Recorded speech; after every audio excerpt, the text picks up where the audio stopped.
So welcome back guys. और जो UCL के मैचेस है ना वो दोनों मैचेस अब कंप्लीट हो चुके हैं। यहाँ पे रियल मैड्रिड का सिटी के साथ मैच कंप्लीट हो चुका है और आर्सेनल और बायर्न का जो है वो मैच यहाँ पे कंप्लीट हो चुका है।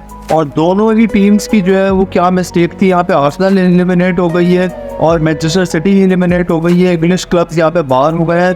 तो दोनों टीम्स की जो है वो यहाँ पे क्या मिस्टेक्स थी जिसकी वजह से वो यहाँ पे मैचेस हारे हैं, ये मैं बताऊंगा आपको इस वीडियो के अंदर।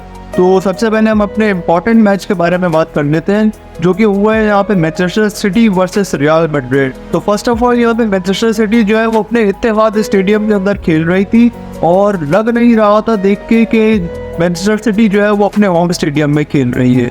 उसकी वजह ये है कि प्रॉपर चांसेस मैनचेस्टर सिटी जो है वो क्रिएट नहीं कर पा रही थी। सबसे पहले तो हमें यहाँ पे मैच के अंदर जो है ना वो विनीसियस जूनियर की तरफ से एक बहुत ही जीनियस पास देखने को मिलता है जिसके ऊपर रॉड्रिगो ने शॉट मारा है। वो शॉट एडरसन ने सेव किया, उसके बाद फिर सेकंड टैप पे जो है वो रॉड्रिगो ने गोल कर दिया यहाँ पे। और इसमें जो है वो मिस्टेक यहाँ पे मैनचेस्टर सिटी के डिफेंस की है कि जो यहाँ पे रॉड्रिगो से आगे जो प्लेयर खड़ा हुआ था उसको आगे बढ़ के बॉल को क्लियर करना चाहिए था, उसने बॉल को क्लियर नहीं किया और रॉड्रिगो को यहाँ पे चांस मिल गया तो उसकी वजह से यहाँ पे जो है वो रॉड्रिगो गोल कर पाया है। अच्छा, अब यहाँ पे चलो एक गोल तो हो गया। उसके बाद जो है वो रियल मैड्रिड को बिल्कुल डंडा दे के रखा है। फिर मैनचेस्टर सिटी ने उसी तरह के टैक्टिक्स गार्डियोला ने इस्तेमाल किया जिस तरह के वो इस्तेमाल करते आ रहे हैं। दो सेंटर बैक जो उन्होंने खिलाया ना, यहाँ पे अकांजी को खिलाया है, उनके मेन डिफेंडर रूबेन डियास को खिलाया है। तो गार्डियोला अकांजी को जो है वो यहाँ पे सेकंड पाइवट जो है वो इस्तेमाल कर रहे थे, यानी कि सेकंड डिफेंडिंग मिडफील्डर इस्तेमाल कर रहे थे और रूबेन डियास हमें पीछे नजर आ रहे थे और अकांजी जो है वो हमें यहाँ पे आगे रन्स बनाते हुए नजर आ रहे थे और वो यहाँ पे जो है वो रॉड्रिगो के साथ एक लाइन बना के खड़े हुए थे। तो इस तरह का गेम जो है वो हमें नजर आया है। यहाँ पे ये पेप गार्डियोला के यहाँ पे टैक्टिक्स थे जो उन्होंने यूज किए हैं। मैनचेस्टर सिटी जो है ना वो पूरे मतलब शुरू के 70 मिनट तक तो कोई जो है ना वो अच्छे चांसेस क्रिएट कर ही नहीं पाई है।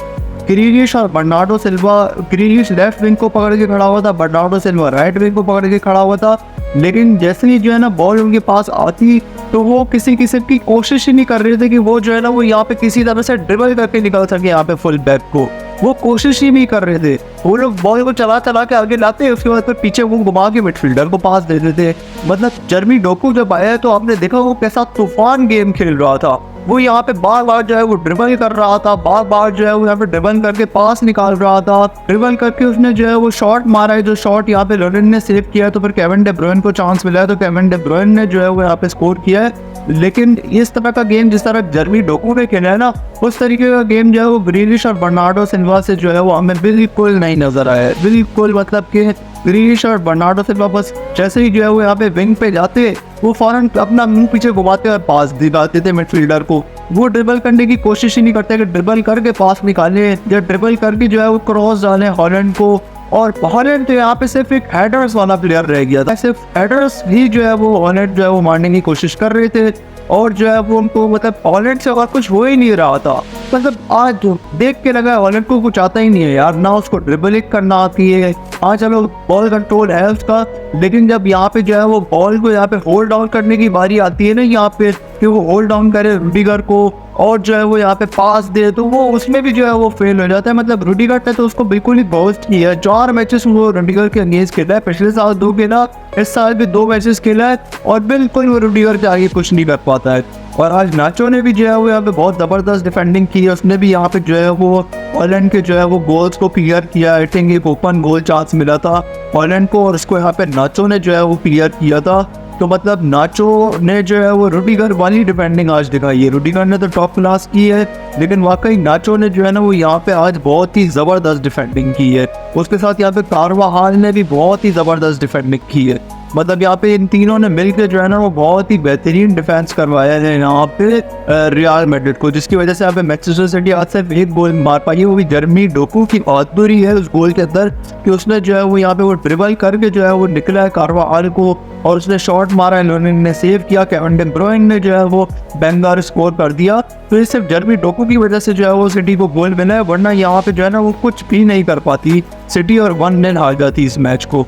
और मतलब बर्नार्डो सिल्वा और ग्रीलिश बिल्कुल यूजलेस। बर्नार्डो सिल्वा की आपने पेनल्टी देखी, पेनल्टी भी इसने बिल्कुल बीच में मार दी, बिल्कुल मतलब पेनल्टी का अभी नहीं, मतलब उसने कोशिश थी कि वो जो है ना वो बीच में पेनल्टी को जो है वो जोर से मार के स्कोर करें। ट्राई अच्छा था, अगर लोरेन जो है वो यहाँ पे राइट या लेफ्ट पे जो है वो डाइव मारते तो यहाँ पे बर्नार्डो सिल्वा की पेनल्टी स्कोर हो जाती, बट बैड लगता है यहाँ पे पेनल्टी के मामले में बैड लगता है। मगर गेम बर्नार्डो सिल्वा का बिल्कुल अच्छा नहीं था। फोडेन ने अच्छा गेम खेला है, बट और रुडिगर भाई क्या डिफेंडिंग यार, क्या डिफेंडिंग, इतने शॉट्स उसने ब्लॉक किए ना आज, इतने शॉट्स ब्लॉक किए। मतलब रुडिगर जो है ना वो यहाँ पे रियल मैड्रिड का अभी इस टाइम का बेस्ट डिफेंडर। अब यहाँ पे रियल मैड्रिड जो है वो यहाँ पे पेनल्टीज में जब गई है तो जो है वो लोरेन ने 2 पेनल्टी सेव करनी, कोवासिच ने जो है वो पेनल्टी मिस की है, बर्नार्डो सिल्वा ने बीच में मार दी, मैनचेस्टर सिटी ने 2 पेनल्टीज मिस की है और उसकी वजह से यहाँ पर रियल मैड्रिड जो है वो पेनल्टीज को जीत गई है।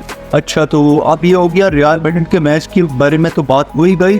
अब हम बात कर लेते हैं यहाँ पे बायर्न और आर्सेनल के मैच के बारे में। तो यहाँ पे जो है वो बायर्न जो है वो जीत चुकी है यहाँ पे आर्सेनल के अगेंस्ट, और जो गोल यहाँ पे हमें देखने को मिला है ना उसमें लेरोय साने जो है वो यहाँ पे क्रॉस निकालते हैं, जो क्रॉस यहाँ पे गुरेरो के पास जाके गिरा है। गुरेरो ने यहाँ पे जो है वो क्रॉस निकाला है, उसके ऊपर किमिक ने जो है वो हेडर स्कोर किया है और यहाँ पे जो है वो कुछ भी नहीं कर पाई आर्सेनल। आर्सेनल का अटैक जो है वो बिल्कुल फेल रहा है।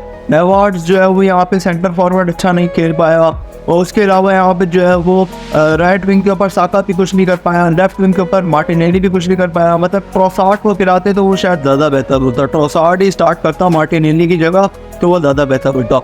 अब इन्होंने बेकार हरकत ये की है कि इन्होंने 2 डिफेंडिंग मिडफील्डर्स खिलाए, एक जोर्गिनो और एक डिक्लेयर राइस। मतलब कि आपके पास जो है ना एक डिफेंडिंग मिडफील्डर आपको खिलाना चाहिए, उसके साथ 2 ऐसे प्लेयर्स हों मिडफील्ड के अंदर, डिफेंडिंग मिडफील्डर के आगे जो खेल रहे हो, जो दोनों जो है ना वो असिस्ट करने की सलाहियत रखते हो।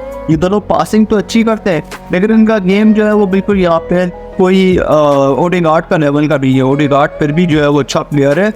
तो यहाँ पे जो है ना इनको लाइनअप कुछ इस तरह खड़ी करनी चाहिए थी कि मिडफील्ड के ऊपर जो है ना डिफेंडिंग मिडफील्डर डिक्लेन राइस रखते और यहाँ पे मिडफील्ड के ऊपर मार्टिनेली को खड़ा कर देते, मार्टिनेली और ओडेगार्ड को जो है वो यहाँ पे मिडफील्ड के ऊपर खड़ा कर देते, और यहाँ पे लेफ्ट विंग के ऊपर ट्रोसार्ड को खड़ा करते और जो है वो स्ट्राइकर बने हैवर्ट्स को खड़ा कर देते और राइट पे साका को।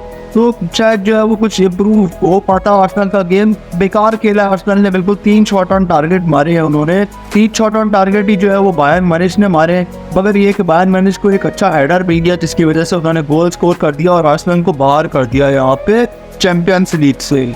अब यहाँ पे सेमीफाइनल्स के अंदर जो है ना वो हमें बोरुसिया का PSG से गेम देखने को मिलेगा और बायर्न और रियल मैड्रिड का हमें गेम देखने को मिलेगा। और ये जो चारों टीमें मुझे लग रही है ना देख के, मुझे लग रहा है रियल मैड्रिड जो है ना वो 15th चैंपियंस लीग जो है वो अब जीतने वाली है। बायर्न जो है वो यहाँ पे बुंडेसलीगा में कुछ खास कर नहीं पाई। आर्सेनल के अगेंस्ट भी कोई इतना खास गेम नहीं खेला है दोनों लेग्स के अंदर। इस लेग के अंदर हेडर मिल गया तो उन्होंने गोल कर दिया। तो ये है कि हमें जो है ना वो यहाँ पे रियल मैड्रिड जो है वो 15 चैंपियंस लीग जीतती हुई नजर आ रही है।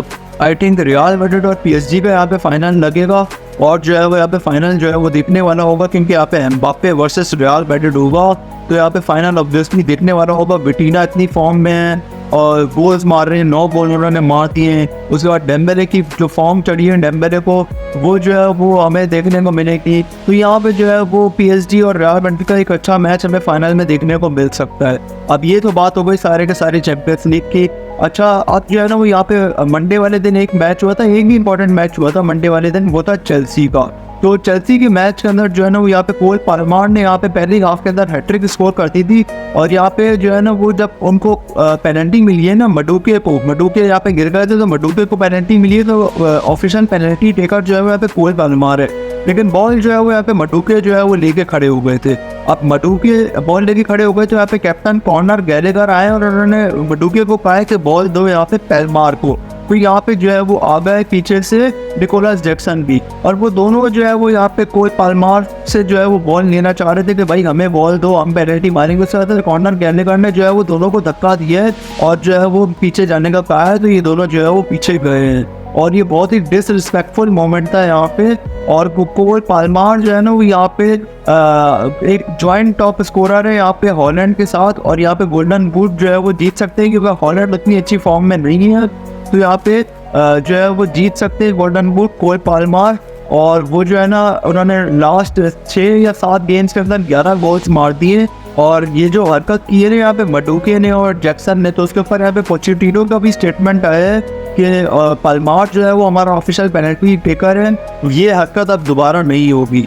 और इस तरह का एक स्टेटमेंट जो है वो यहाँ पे दिया है यहाँ पे निकोलस जैक्सन के अगेंस्ट और मडुके के अगेंस्ट। और चेल्सी ने जो है वो यहाँ पे एवर्टन के अगेंस्ट अपना वो मैच 6-0 विन किया। और पेड्री जो है वो यहाँ पे स्टे करने वाले हैं बार्सिलोना के अंदर, और जो है वो यहाँ पे एक नया कॉन्ट्रैक्ट साइन करने वाले हैं बहुत ही जल्द बार्सिलोना के अंदर, ये पेड्री ने डिसाइड कर दिया है। उसके अलावा यहाँ पे लेवरकुसेन है ना, वो यहाँ पे विर्ट्स को नहीं बेचने वाली है। उनके सीईओ ने जो है वो कह दिया है कि वो विर्ट्स को नहीं बेचेंगे, वो एक बड़ी साइनिंग करेंगे, वो एक बड़े प्लेयर को सेल जरूर करेंगे, लेकिन वो बड़ा प्लेयर विर्ट्स नहीं होगा। और बड़ा प्लेयर कोई भी सेल होगा तो उसके जरिए पैसा आएगा, तो वो और साइनिंग्स जो है वो कर पाएंगे, अपने स्क्वाड को अच्छा बनाने के लिए। तो दोनों मैचेस के बारे में जो है वो मैंने बात करनी है जो यूसीएल के हुए हैं। और अब जो यहाँ पे मैच डे के ऊपर मैचेस होंगे, एल क्लासिको होगा, उसके ऊपर भी जो है वो आपको वीकेंड के ऊपर वीडियो देखने को मिल जाएगा। तो सब्सक्राइब करें, बेल आइकन दबा के ऑल पे क्लिक लाजमी करें। ऑल पे क्लिक करने से जो है वो आपको वक्त पे वीडियो मिल जाएगा वीकेंड के ऊपर। और मैं मिलूंगा अपनी अगली वीडियो में, तब तक के लिए गुड बाय।